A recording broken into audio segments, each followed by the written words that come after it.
अबाणी बोली मिठड़ी अबाणी बोली। नाज़रीन, अवामी न्यूज़ में खबरन जो सिलसिलो जारी है। इन वक्त असीं तव्हांखे खिपरो खां ख़बर ॾींदा हलूं त खिपरो सिगा शाख खिपरो पारां ॿोलियुनि जे आलमी ॾींहं जे मौक़े ते सिगा शाख खिपरो जे जनरल सेक्रेटरी हाजी खान बोज़दार, अल्ताफ़ लिगारी, इम्तियाज़ शाह, प्रिंसिपल रोशन तारा हाई स्कूल खिपरो जे भोजराज मल हरेश कुमार जी अॻवाणी में स्कूली शागिर्दनि जी सिंधी ॿोली जी क़ौमी ॿोली जागृता रैली कढी वई। रैली खे ख़िताब कंदे सिगा शाख खिपरो जे जनरल सेक्रेटरी हाजी खान बोज़दार, अल्ताफ़ लिगारी, भोजराज मल चयो है त ॿोली असासनि जो नालो है। ॿोली सभा हर इंसान पंहिंजो एहसास बयान नथो करे सघे। ॿोली रिश्तनि खे जोड़े थी, ॿोली पंहिंजाप जो एहसास ॾियारे थी। इन करे ॿोलियुनि सां मोहबत, पंहिंजे पाण सां मोहबत करणु आहे। असां ख़ुशि नसीब आहियूं जो असां हिकु शानदार ॿोली जा मालिक आहियूं। सिंधी ॿोली दुनिया जी अज़ीम ॿोली मां हिकु आहे। जेतिरी सिंधी ॿोली अज़ीम आहे, ओतिरो सिंधी ॿोली क़दीम पिणु आहे। सिंधी ॿोली खे क़ौमी दर्जो ॾिनो वञे। सिंधी ॿोली जेका आहे असांजी अबाणी ॿोली आहे ऐं असां इन सिंधी ॿोलीअ ते पुख़्ता रहिया आहियूं ऐं रहंदासीं।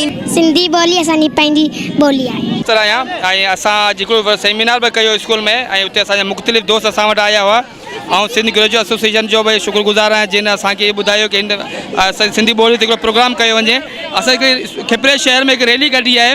इन रैली जो मक़सदु आहे की ॿारनि खे आगाही ॾियणी आहे की सिंधी ॿोली जे हिसाब सां की सिंधी ॿोली असांजी पंहिंजी ॿोली आहे, प्यारी ॿोली आहे ऐं सिंधी ॿोली जेको वजूद आहे उहो ख़तरे में आहे। असां हुनजी बका, हुनजी मुआफ़ित, हुनजी तरक़ी जे लाइ असां हमेशह पंहिंजो क़दम खणंदासीं। ऐं एज़ हेडमास्टर इदारनि में हिन ॿोली खे वॾी अहमियत ॾियां थो ऐं इंशाअल्लाह हर इदारे में सिंधी ॿोली खे हिकु वॾो दर्जो ॾिनो वञे।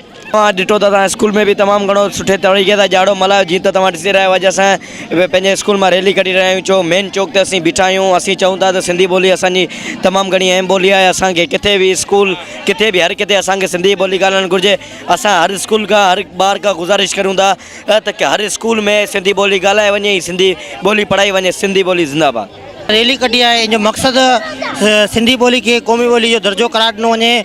दुनिया जा ॿिया मुल्क असांजो जेको आहे हमसायो मुल्क, उते बि जेको आहे असांजी ॿोली खे क़ौमी ॿोली जो दर्जो ॾियण लाइ त असां सिंध में छो कोन, असां पाकिस्तान में रहंदड़ रहाकू आहियूं। असांजी इहा गुज़ारिश आहे गवर्नमेंट सां त असांजी सिंधी ॿोली खे क़ौमी ॿोली जो दर्जो ॾिनो वञे। वधीक ख़बरनि ऐं तफ़सील लाइ विज़िट कयो अवामी news Facebook page, YouTube page ऐं अवामी न्यूज़ वेबसाइट।